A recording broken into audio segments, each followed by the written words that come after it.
शासन प्रभावक प्रवर्तक पंडित रतन पूज्य गुरुदेव श्री जगदीश मुनि जी। आगम ज्ञाता आगम पुरुष शास्त्र रतन हिमाचल केसरी उपाध्याय भगवंत श्रद्धे गुरुदेव श्री जितेंद्र मुनि जी महाराज की जय।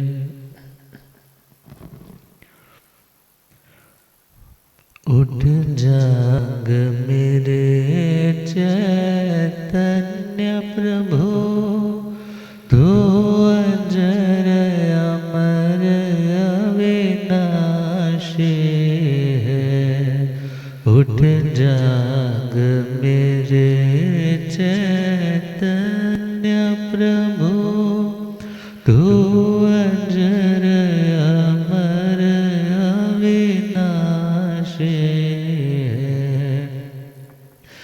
मृत्यु से भय क्यों खाता है, तू शाश्वत घर का वासी है।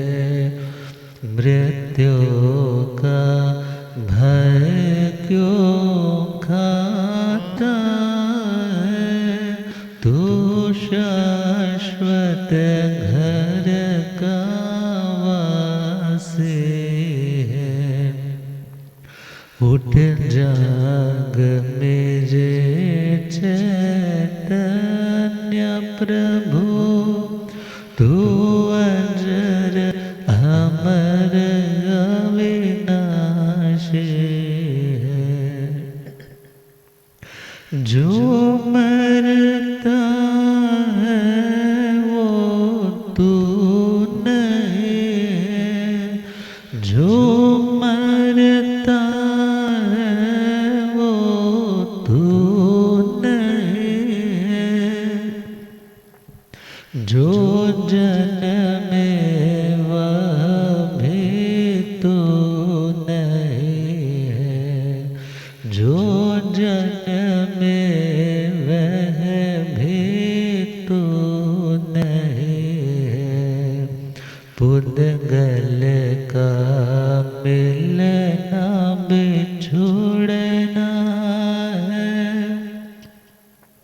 पुद्गल का मिलना बिछुड़ना है। तू पुद्गल नहीं अविनाशी है। उठ जाग मेरे चैतन्य प्रभु, तू अजर अमर अविनाशी है। उठ जाग मेरे चैतन्य प्रभु, तू अजर अमर अविनाशी है। ये वर्ण गंध रस स्पर्श सभी, ये वर्ण गंध रस स्पर्श सभी, सब तुझ में नहीं पुद्गल में है। सब तुझ में नहीं पुद्गल में है।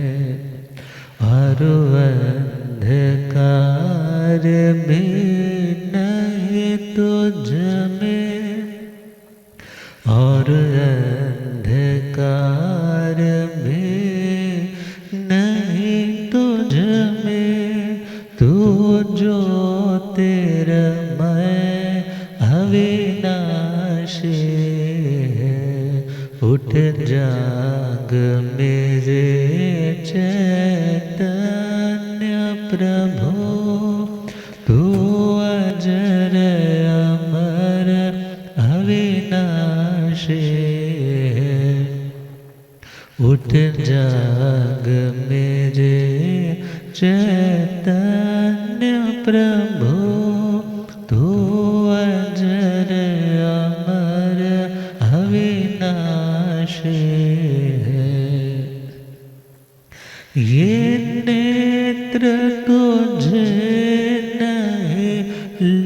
सकते नेत्र तुझे नहीं लख सकते, तुझ अरूपी अलख निरंजन को, तुझ अरूपी अलख निरंजन को, मन बुद्धि प्राण भी तू नहीं है, तू निर्विकार अविनाशी है।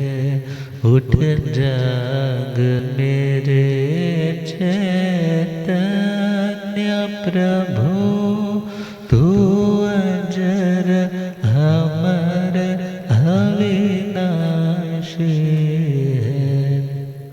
उठ जाग मेरे चैतन्य प्रभु, तू अजर अमर अविनाशी है।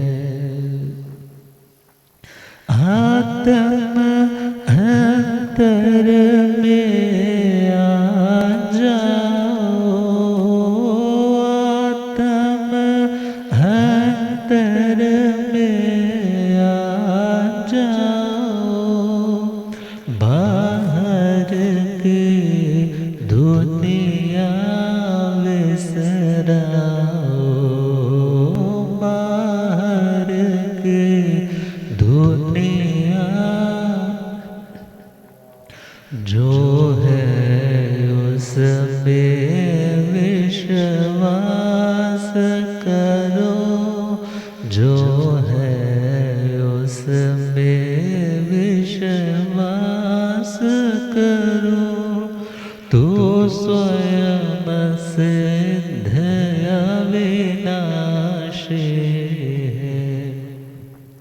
उठ जाग मेरे चैतन्य प्रभु, तू अजर अमर अविनाशी है। उठ जाग मेरे चैतन्य प्रभु, तू अजर अमर मृत्यु से भय क्यों खाता है, तू शाश्वत घर का वासी है। मृत्यु से भय क्यों खाता है, तू शाश्वत घर का वासी है। धम मंगल मुकित अहिंसा संयमो तवो, देवा वेतनम सत्य जस धमे सया भणो।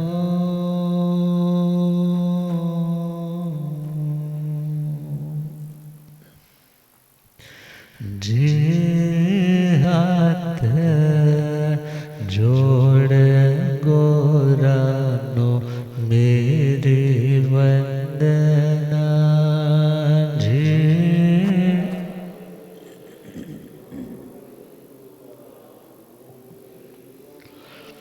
एक बार वंदना हजार बार वंदना, एक बार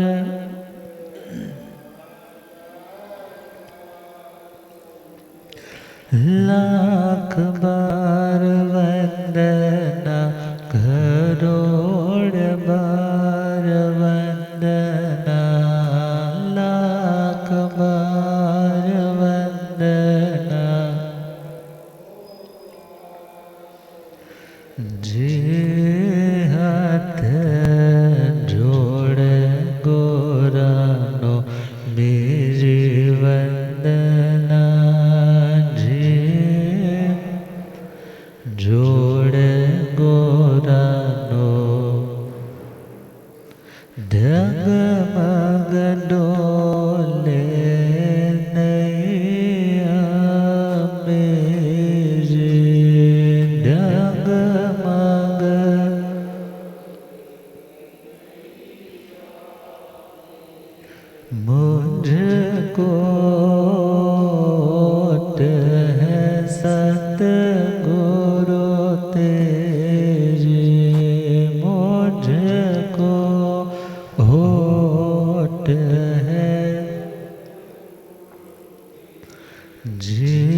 जे हाथ जोड़े गोरानो मेरी वंदना, जे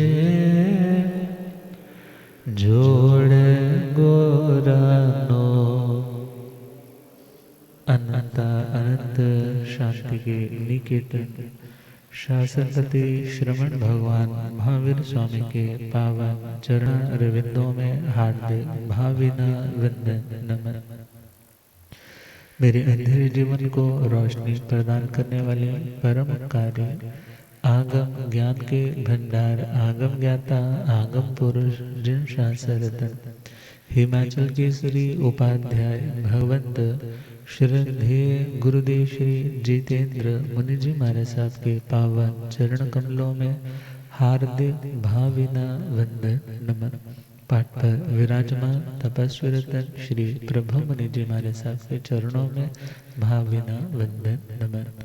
धर्म सभा में उपस्थित धर्मानुरागियों, सुशीलवती माताओं एवं बहनों, असीम पुण्योदय से भाग्योदय से आप सबको संतों का समागम और वितरक वाणी श्रवण करने का पावन सुअवसर प्राप्त हो रहा है। श्रवण कर रहे हैं श्री राज प्रश्निधि सूत्र, राजा प्रदेशी के आत्मा के अलग अस्तित्व को लेकर के किए गए प्रश्नों का संग्रह बन गया राज प्रश्निधि सूत्र। तो दूसरा उपांग सूत्र है। तो पहुंच जाते हैं श्री केशी श्रमण जी महाराज की चरणों की छाया में, जहां पर श्वेतांबिका नगरी के बाहर ईशान कोण दिशा भाग में मृगवन उद्यान है। वहीं पर श्री केशी श्रवण जी महाराज परमात्मा भगवान पार्श्वनाथ जी की परंपरा के बड़े ही उत्कृष्ट तपस्वी, तेजस्वी, मनस्वी, लब्धियों के भंडार, 4 ज्ञान के धारक, 14 पूर्वों के ज्ञाता वहाँ पर पहुँच चुके हैं और मंगल में धर्म देशना में चित्त सारथी की मंगलमय युक्ति काम कर गई कि राजा प्रदेशी जो संतों का मुंह तक देखना नहीं चाहता था, जो फेस टू फेस उनके सामने आना ही नहीं चाहता था, आज उन्हीं के उस मना पर्यव ज्ञान से प्रभावित होकर के उनके चरणों में चित्त सारथी के कहने से ही गया था। अर्थात मित्र हो तो चित्त सारथी जैसा हो। और श्री केशी श्रमण जी महाराज ने भी हिम्मत नहीं छोड़ी, क्योंकि उनके लिए तो ऐसे प्रश्नों का समाधान करना तो बच्चों की पहेलियां सुलझाने के समान है। अर्थात ये कौन सा पूर्वों की ज्ञान राशि है जिसको याद करना, रिवाइज करना, उसमें जोर लगे। मगर फिर भी सुनने में हमारा विषय काफ़ी लंबा चला गया है, मगर इस के साथ साथ गहराई भी है और इस सूत्र की लंबाई भी है। अर्थात भले ये जर्नी थोड़ी लेंथी लग रही है, मगर इस जर्नी से हमें जो यादें, जो अनुभव, जो स्मृतियाँ मिलने जा रही है वो अपने आप में अनूठी होंगी। तो श्री केशी श्रमण जी महाराज के चरणों में बैठ करके राजा प्रदेशी मानने को तैयार तो नहीं है अभी, मगर हाँ मनवाने की मन में होड़ है। और यदि कोई बात जच गई तो बुद्धिमान है, देखो आगे क्या करता है। तो श्री केशी श्रमण जी से प्रश्न रखा कि हे भगवान, कोई व्यक्ति जो 5-5 बाणों को एक ही धनुष पर चढ़ा करके फेंकने में समर्थ है, वही व्यक्ति जब बूढ़ा हो जाता है तो वो नहीं कर पाता है। अर्थात पहले तो बड़ी दूर तक उसका तीर जाता था, मगर अब थोड़ी पास ही रह जाता है। यूँ देखे बचपन में बच्चे जब अपने हाथों से पत्थर उठा करके तालाब में फेंकते हैं तो देखते हैं कि इतनी दूर गया, मगर थोड़े और युवा हो जाते हैं तो और जोर से फेंकते हैं तो और दूर चला जाता है, मगर जब बुढ़ापा आता है तो हाथ से पत्थर फेंकना भी पड़े तो बिल्कुल थोड़ा सा रास्ता तय कर पाता है। अर्थात वो कह रहा है कि यदि मैं मानो आत्मा और शरीर दोनों एक है तभी यह बात घटित होती है। अर्थात जब आत्मा जवान थी तब आत्मा सब कुछ अच्छे से कर रही थी, मगर आत्मा बूढ़ी हो गई तो उसकी कैपेसिटी भी कम हो गई। मगर श्री केशी श्रवण जी महाराज ने समझाया कि आत्मा बूढ़ी नहीं हुई है, बल्कि उपकरण साधन उसमें कमजोरी, उसमें शिथिलता आ गई है। तो तीर और कमान और उसकी रस्सी डोरी के बारे में बताया, यदि पुरानी पड़ जाए, पुराने लकड़ी से तुम धनुष बनाओ, पुरानी ही डोर से नीचे धागा बांधा जाए, और जो तीर है वो भी तुम पुरानी क्वालिटी की लकड़ी इत्यादि से, लोहे इत्यादि से, जंग लगे वाले से बनाओ, तो क्या होने वाला है, वो ज्यादा दूर जाने वाले नहीं है। अर्थात उपकरण जब कमजोर पड़ जाता है, भले एक युवा व्यक्ति ही, एक नौजवान व्यक्ति ही उन दोनों धनुषों से कार्य करना चाहे तो दोनों से समान नहीं होता। इसी प्रकार आत्मा तो वही है, मगर शारीरिक बल जब कमजोर पड़ता है, इंद्रियों का बल जब कमजोर पड़ता है, तब वो उतना कार्य नहीं कर पाता है। तो फिर श्री केशी श्रवण जी से कहने लगा, चलो आप कह रहे हैं, मगर ये सब बुद्धि की उपज है, आप बुद्धिमान है, इसलिए नई नई इमेजिनेशन करके, कल्पना करके मेरे को आंसर कर रहे हैं, मगर मेरे मन में और भी कई सवाल हैं। क्योंकि मैं सोचता हूँ यदि कोई व्यक्ति जो बड़ा नौजवान है, तंदुरुस्त है, रेगुलरली एक्सरसाइज करने वाला है, फ्रेश डाइट लेने वाला है, और उस व्यक्ति को यदि भारी लोहा, रांगा, सीसा, ये धातुओं के नाम है, उसको उठाने के लिए दिए जाए तो वो व्यक्ति उनको आसानी से उठा लेता है। तो केशी श्रवण जी ने कहा, हाँ, जिसका अभ्यास है, शारीरिक बल है, वो उठा सकता है। बोला जी, वही व्यक्ति जब बूढ़ा हो जाता है, वही व्यक्ति जब बूढ़ा हो जाता है, शरीर जब उसका खंडहर की मीनार की तरह एक एक ईंट गिरने को तैयार हो जाती है, और जब उसके शरीर के सभी अंगों के जो संधि भाग है, ज्वाइंट्स है, वो भी शिथिल पड़ने लग जाते हैं, मीन्स उनका जो बंद है वो भी अब ढीला पड़ने लग जाता है, और दंड का सहारा लेके, स्टिक लेकर के वो चल पाता है। अर्थात खुद सीधे बिन सहारे के चलना, जिसके लिए अब सहज नहीं है, और जिसके दांतों की आवली अर्थात दांतों की पंक्ति पूरी नहीं है, कई सारे दांत बीच में से टूट गए हैं। पविरल परि सड़िए दंत सेढ़ी, अर्थात विरले पड़ गए हैं, विरल मतलब वित्त पड़ गई है, बीच में जगह खाली हो गई है, दांत कई सारे गिर चुके हैं, मीन्स बहुत ज्यादा क्या है, बुढ़ापा आ चुका है। आउरे मीन्स आतुर है, व्याकुल है, प्यासा है। कृष अर्थात शरीर कमजोर है, पीवासी है, जिसे प्यास लगी है, भूख लगी है। दुब्बले जिसका शरीर दुर्बल हो चुका है, दुर्बल अर्थात जिसके शरीर में अब बल, वाइटैलिटी, फोर्स क्या हो रही है, कम हो चुकी है।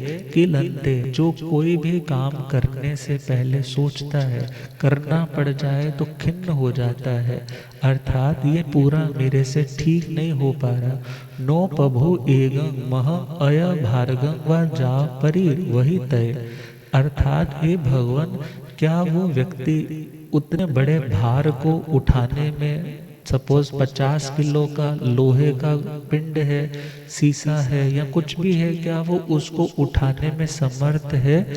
यदि न भंते कि हे भगवान, यदि आप ये कहते हो कि वो उठाने में समर्थ नहीं हो पाता है, तो हे भगवान मैं भी तो यही कह रहा हूँ। अब आत्मा क्या हो गई है? बूढ़ी हो गई है। जब आत्मा जवान थी तो उठा लेते थे, अब आत्मा बूढ़ी हो गई तो उठा, क्योंकि यदि आपका कहना है कि आत्मा वही है, तो आत्मा तो वही है ना, आत्मा तो वही है, तो आत्मा की शक्ति भी वही रहनी चाहिए। जो बचपन जवानी में थी वही आज बुढ़ापे में रहनी चाहिए। तो श्री केशी श्रवण जी महाराज कह रहे हैं कि तुम्हारा जो तर्क है वो पूरा युक्ति संगत नहीं है। वो कह रहा है मैंने तो यही सोच करके ये धारणा निश्चित कर ली कि शरीर और आत्मा दोनों एक होते हैं, कोई अलग चीज नहीं होते। यदि अलग होते तो आत्मा की वो क्वालिटी, आत्मा की शक्ति बुढ़ापे में भी सेम दिखाई देती, बुढ़ापे में भी सेम दिखाई देती, मगर ऐसा नहीं होता। इट मीन्स शरीर बूढ़ा होता है, आत्मा बूढ़ी होती है, शरीर नष्ट होता है तो आत्मा नष्ट होती है। मैंने ऐसी धारणा, विश्वास, श्रद्धा अपनी प्रतिष्ठित कर ली है। आओ सुने कहानी प्रभु वीर के जुबानी, आओ सुने कहानी प्रभु सत्संग देश कैसे बदले थे जिंदगानी, सत्संग देश कैसे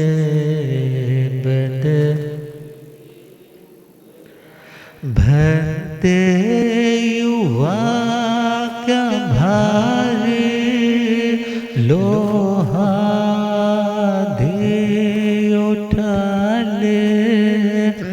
यदि हाथ बूढ़ा होने पर शक्ति वो जगा ले, पर शक्ति वो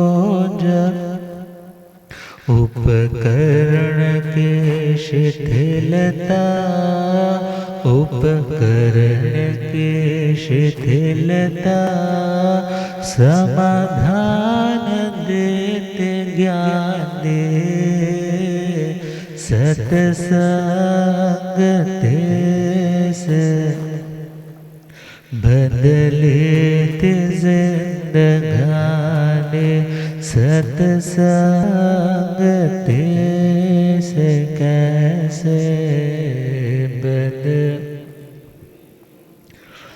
कावड़ कंधे उदाहरण देते हैं ज्ञान मुनिवर, मजबूत और पुराने की शक्ति में हो अंतर, हाँ शक्ति में हो अंतर।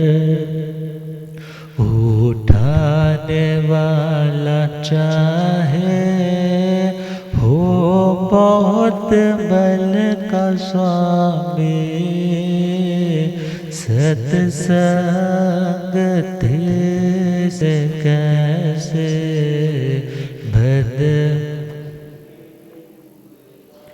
श्री केशी श्रवण जी महाराज ने दृष्टांत दिया समझाने के लिए कि देह अलग है और आत्मा अलग है। भेद विज्ञान, भेद विज्ञान अर्थात देह और आत्मा की भिन्नता की विशेष जानकारी, देह और आत्मा की भिन्नता की विशेष जानकारी। श्री केशी श्रवण जी महाराज कह रहे हैं कि मैं आपसे पूछता हूँ, सपोज करो कोई व्यक्ति जो कार्य करने में बड़ा कुशल है, बड़ा बलवान है, बड़ा अभ्यास है और नई नई रस्सियों से और बड़ी मजबूत टोकरियों के साथ उन रस्सियों को बांध करके ऊपर की स्टिक बड़ी ही मजबूत बैंत इत्यादि के लगा करके 2 टोकरियां, जिसको वेंगी भी बोल देते हैं, हाँ, तीर्थ यात्रा पर जाते टाइम भी वो मिल जाती है।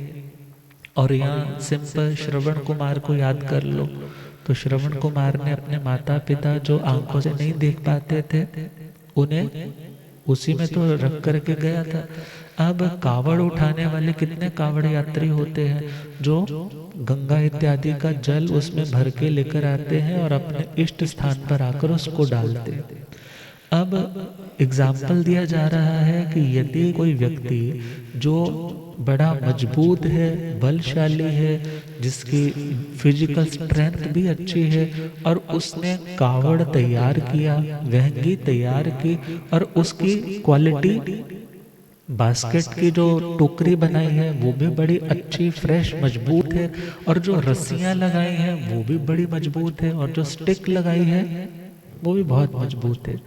अब वो व्यक्ति क्या उस वहंगी को उठाने में समर्थ है? बोले जी हाँ, इसमें तो क्या प्रॉब्लम है, वो उसको बड़ी इजीली उठा सकता है क्योंकि उसकी प्रैक्टिस है। तो श्री केशी श्रवण जी महाराज कह रहे हैं, तुमने तो कह दिया कि बिल्कुल ठीक है, सपोज करो उसमें लोहे का, रांगे का, शीशे का जो सॉलिड फॉर्म में है, उसके भार को उसमें रख दिया जाए दोनों, और 25-25, 50-50 किलो रख दिया जाए, क्या उसको कोई नौजवान उठाने में समर्थ है? बोले जी समर्थ है। कहने लगे चलो इतनी बात तो ठीक होगी। अच्छा, अब ये बताओ कि यदि मजबूत आदमी है, हड्डी पसली उसकी बड़ी अच्छी स्ट्रांग है, बोन डेंसिटी बहुत अच्छी है, स्ट्रेंथ बहुत अच्छी है, मसल्स की उसकी स्ट्रेंथ भी अच्छी है, और ऐसे अच्छे स्टेमिना वाले व्यक्ति के पास यदि हम सपोज ऐसी वहंगी, ऐसी कावड़ तैयार करके दे जो पुरानी लकड़ी की हो, कैसी हो, बहुत पुरानी हो, और उसकी रस्सियां भी ऐसी हो जो जीर्ण हो गई हो।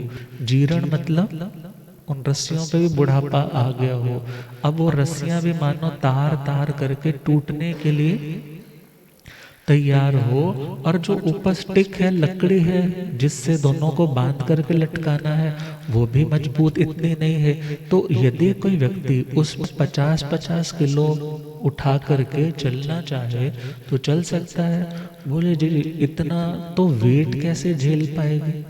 वो टोकरी क्या है, रस्सियां क्या है, स्टिक क्या है, सब हल्की क्वालिटी की या पुरानी जीर्ण शीर्ण है, तो वो वहंगी रास्ते में क्या हो सकती है, टूट सकती है। बड़े संभल संभल करके चलना पड़ेगा, अर्थात वो वाली बात नहीं होगी। जो एक अच्छी क्वालिटी की वहंगी कावड़, उसके अंदर सामान को रखा जाए तो उसको उठाकर जाने में आसानी होगी।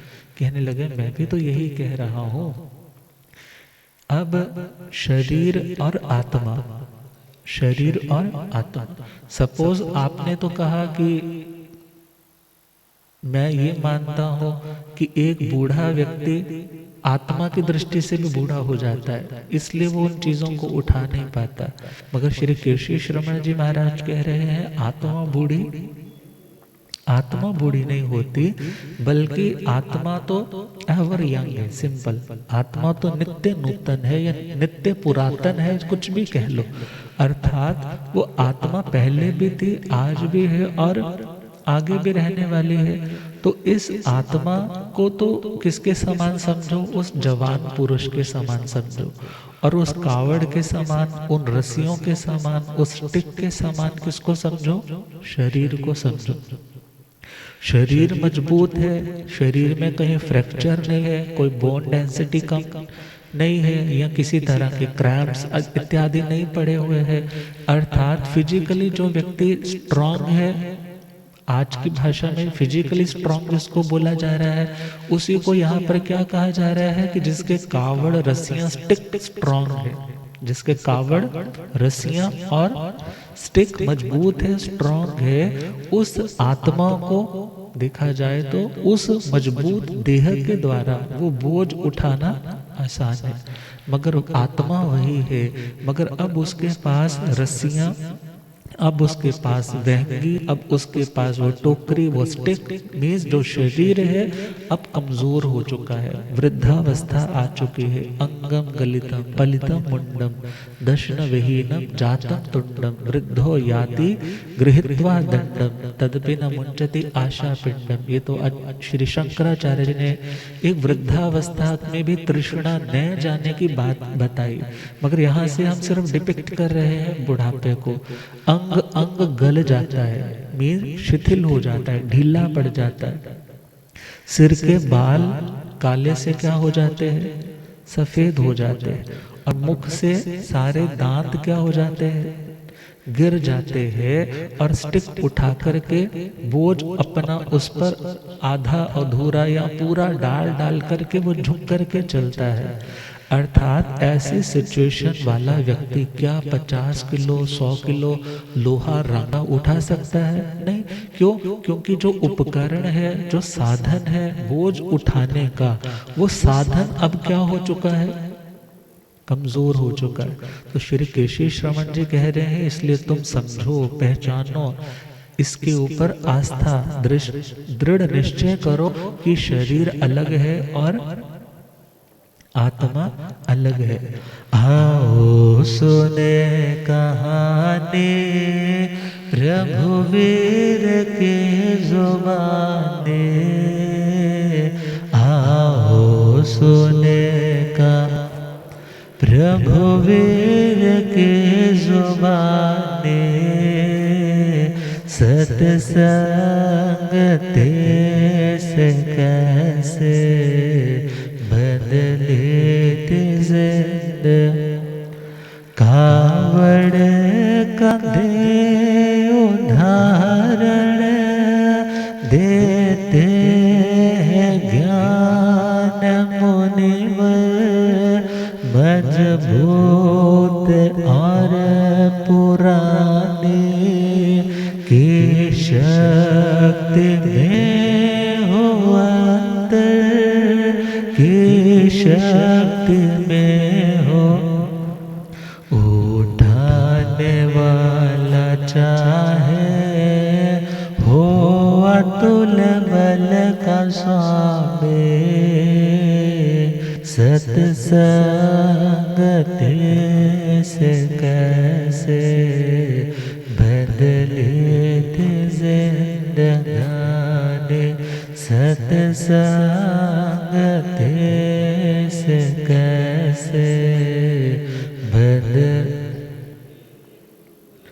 कावड़ रसिया दे से भार उठ है सकता, जीर्ण होते ही उनके शक्तिशाली क्या करता, शक्तिशाली क्या करता। साधन है तन व आता, जुदा बात दोहराने, सत्संग से कैसे बदले थे जिंदगानी, सत्संग से कैसे। सपोज करो ना, आप लोग कुकिंग में बहुत अच्छे हो, आप बहुत अच्छी अच्छी चीज़ें बनाने में बड़े माहिर हो, मगर आपके पास जो सांचा है, हाँ, क्योंकि पुराने वाले बर्तन होते थे वो जल्दी गर्म नहीं होते थे, मगर आजकल के कैसे बर्तन आ गए हैं, हाँ, बहुत जल्दी से ही हीट एब्जॉर्ब करते हैं, जल्दी से पका देते हैं।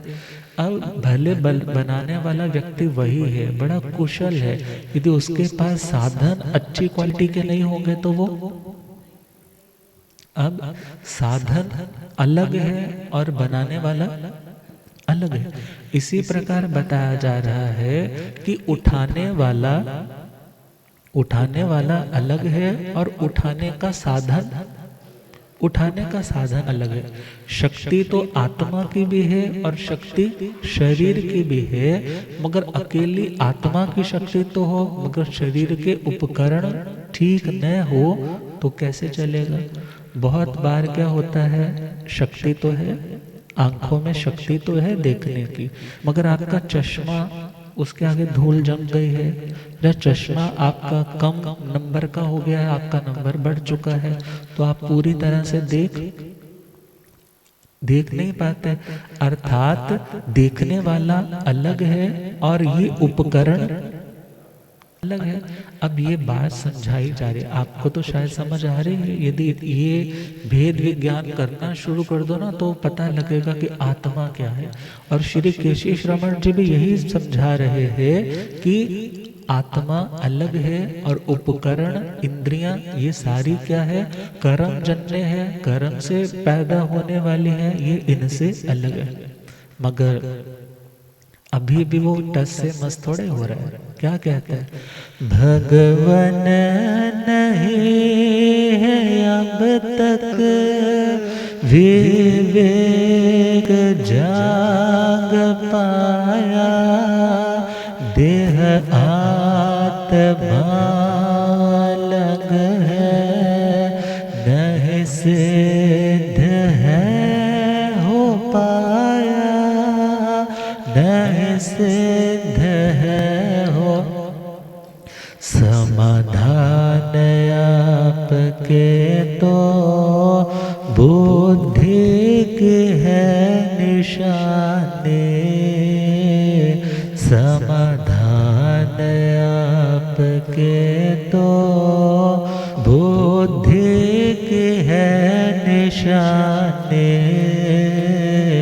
सत्संग से कैसे बने।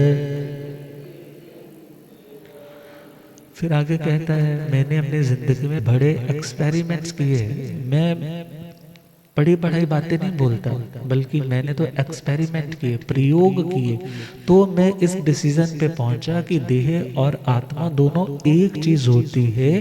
तो मेरा एक प्रयोग और सुनिए, रक्षा कर मैंने एक दिन एक चोर हाजिर कीना, मैंने जीवित ही उसका था भार तोल कीना, था भार तोल, बिन काट छेद मैंने, बिन काट छेद मैंने, मारा उसे स्वामी, सत्संग से कैसे बंद,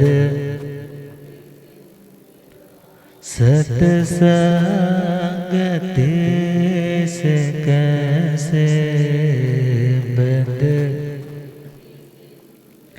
सुना रहा है कि हे भगवान, मैं एक बार अपनी बाह्य उपस्थानशाला बैठक में अपने कई सारे सभा के मेंबर्स के साथ, सेना के पति गण के स्वामी, ऐसे कई सारे बड़े हाईली रैंक्ड ऑफिसर जितने भी थे सारे बैठे हुए थे।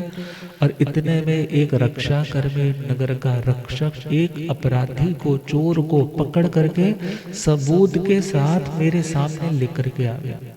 अब मैंने क्या किया, उसको एकदम नहीं मारा, मैंने पहले बुलाया कि भाई तोलने वाला जो बाटा और वो तुला है उसको लेकर के आओ। आज की तरह तो एक्यूरेसी वाले तो वो मशीन्स तो नहीं थी, वेइंग मशीन्स तो, मगर हाँ जो उस टाइम का सिस्टम था वेइंग का, तो वो मंगवाया। और मैंने उस व्यक्ति को जीवित ही क्या किया, जीवित ही एक साइड पे बिठा दिया, अच्छे से चौकड़ी लगवा करके बिठा दिया, और एक और मैंने उसका वेट पूरा अच्छे से नोट कर लिया कॉपी पेन लेकर कि इसका इतना वेट है। फिर उसके बाद मैंने उसका कोई अंग भंग नहीं किया, कोई अंग भंग नहीं किया। अर्थात मैंने ये नहीं है कि उसकी एक बाजू काट दी हो, उसकी आंख निकाल दी हो, या मैंने उसके तलवार से ऐसे प्रहार कर दिया हो, ऐसा मैंने कुछ नहीं किया। उसके बिना मैंने उसको मौत के घाट उतार दिए। उसके बिना ही क्या कर दिया? कैसे मौत के घाट? कुछ ऐसा जहरीला सूंघा दिया होगा या गला दबा दिया होगा, मगर कुछ चुभाया नहीं, कुछ मारा नहीं, कोई काटा नहीं, कोई छेदा नहीं, और उसके प्राण वो मर गया।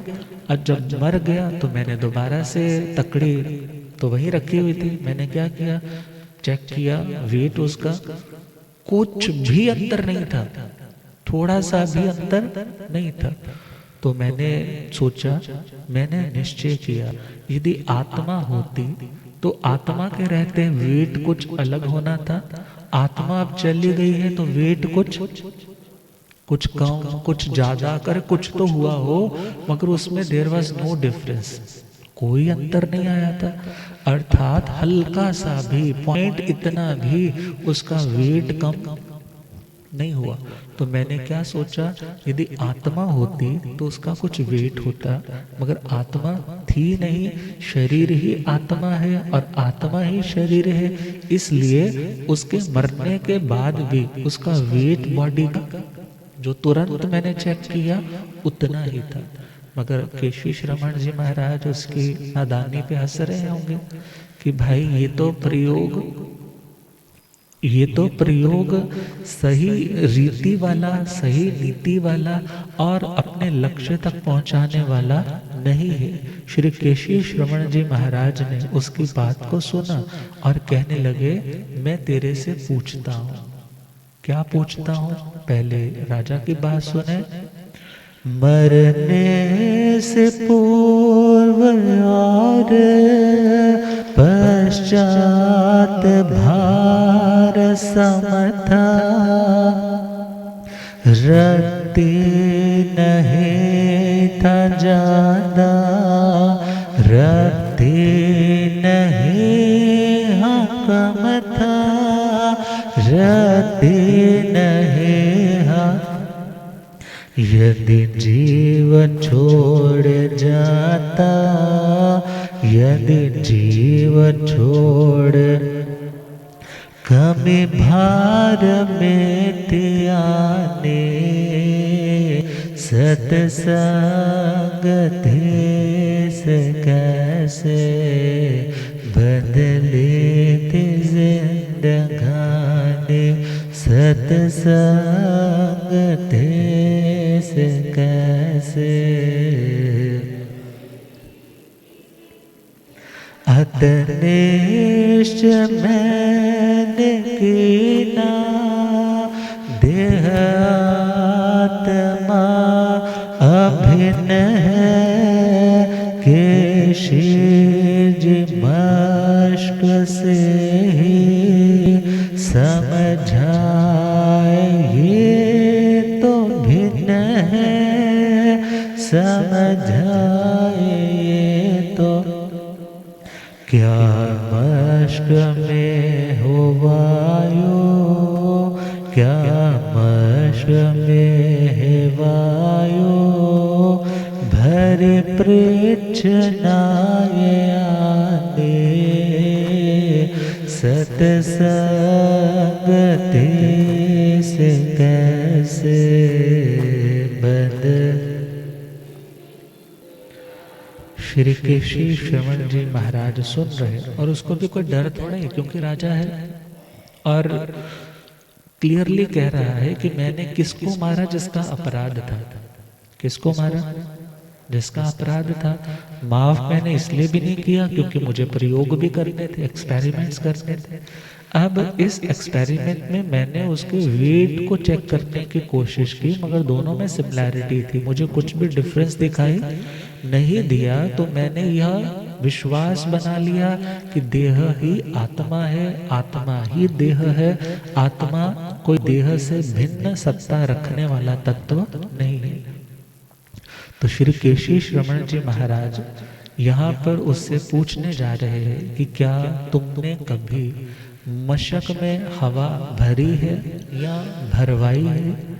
यहाँ पर शब्द भले हम पढ़े तो धौंकनी अर्थ भी निकलता है। लोहार की धौंकनी होती है तो उसको हवा ऐसे दब करता जाता है तो उसमें से हवा पीछे से फूलता है और हवा जैसे ऐसे करता है हवा निकलती है और उस कोयले इत्यादि को और प्रेशर के साथ अंगारों को भभकने में सहयोगी बनती है। मगर दूसरा देखा जाए अर्थ है मशक। मशक पंजाब में तो बड़ा कॉमनली पता है ना, मशक वाले भाई कन्हैया जी जिन्होंने कई सारे सैनिकों को जो क्या थे, जो मुगल भी थे, जो अपने कौम के नहीं थे, उन लोगों को भी दया अनुकंपावश क्या पिलाया था, पानी पिलाया। तो उस मशक को पूछ रहे हैं क्या तुमने कभी मशक को भरा है? किससे? हवा से। क्या कभी हवा से भरा है या कभी किसी से भरवाया है? बोला जी हाँ भरा है, भरवाया है।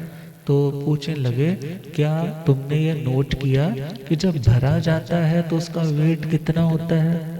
बोले जी हाँ किया। अच्छा खाली करने के बाद उसका वेट कितना होता है?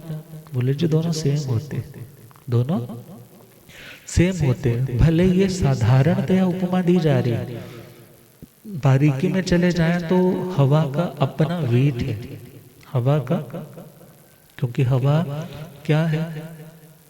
वायु का है। वायु का है मतलब, वायु का है मतलब उसकी भी काया है, उसका कोई शरीर है, उसमें वर्ण है, गंध है, रस है और स्पर्श है। मगर आत्मा कैसा है? आत्मा तो अगुरु लघु। आत्मा कैसा है? अगुरु लघु, अर्थात न गुरु न भारी है और न हल्का है। मगर हाँ यहाँ पर समझाने की दृष्टि से उस टाइम में जो एग्जाम्पल इजीली समझ आ सके वो एग्जाम्पल उन्होंने दे दी कि क्या तुमने कभी मशक में हवा भरी है? बोले जी भरी है। क्या उसमें से हवा निकाल करके खाली का वेट चेक किया और भरे का वेट चेक किया? बोले जी किया। तो क्या समान था या कोई अंतर था? बोले जी दोनों का वेट समान था। कहने लगे जी यदि वेट समान था तो इट मीन्स हवा कोई थी नहीं, हवा कोई थी नहीं। मगर वो श्री केशी रमन जी कह रहे हैं वो हवा तो वर्ण गंध रस स्पर्श वाली है, उसके अंदर वेट वॉल्यूम सब कुछ है, मगर उसमें भी तुम उसको नोटिस नहीं कर पाए। और आत्मा तो ना हल्की है और ना भारी है, और उस आत्मा का तुम डेड बॉडी से उसका वेट चेक करके देखना चाहो कि आत्मा कुछ तो पता लगे इसका इतना वेट कम हुआ तो मैं अब ये असेस कर पाऊं कि आत्मा देह से अलग होती है, तो ऐसा होने वाला नहीं है।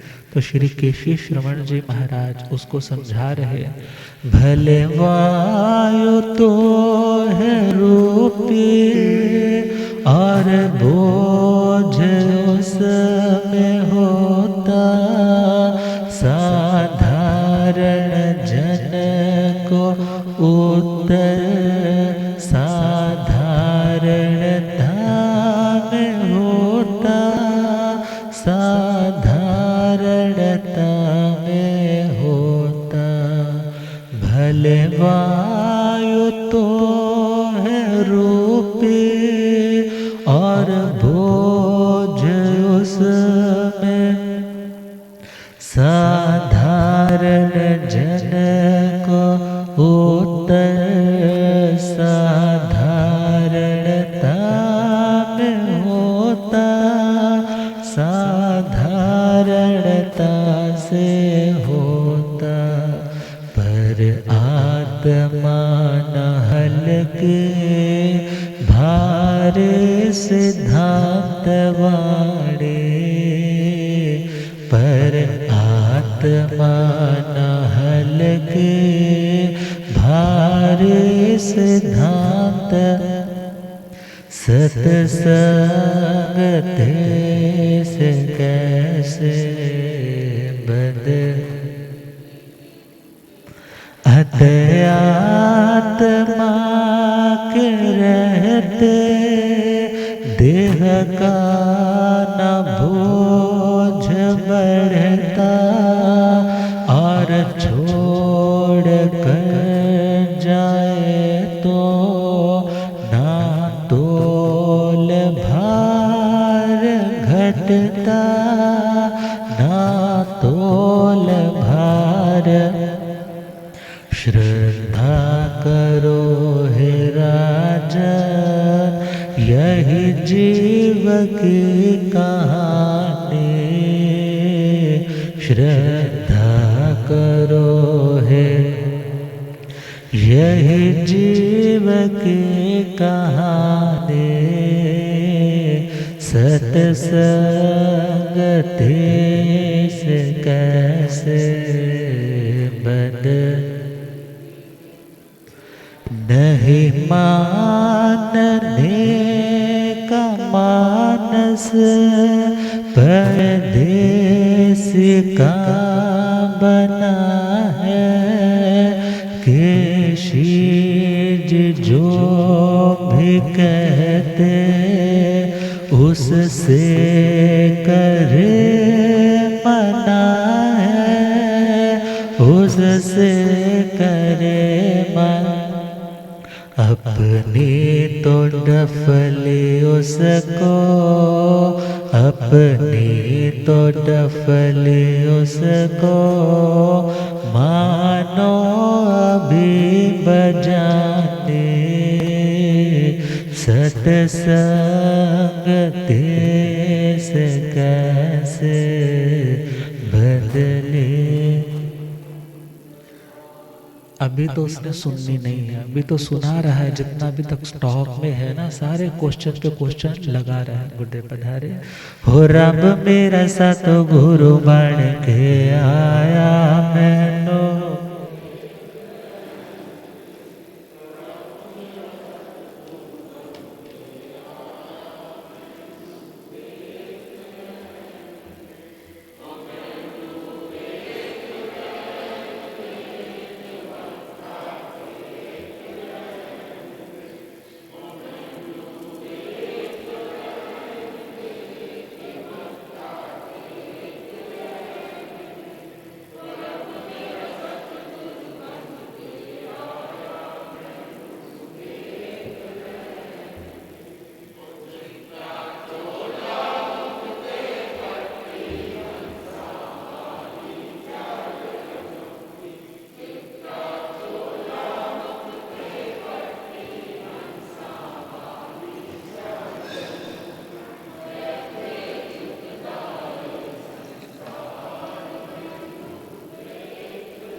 होए थे चुकदाए संसार मैनो। हो रब मेरा सतगुरु बन के आया मैनो। भूलि आगम ज्ञाता आगम पुरर्जन शास्त्र तन हिमाचल केसरी उपाध्याय भगवंत श्रद्धे गुरुदेव श्री जितेंद्र मणि जी। तो श्री केशी श्रवण जी महाराज ने बता दिया कि आत्मा ना गुरु है और ना लघु।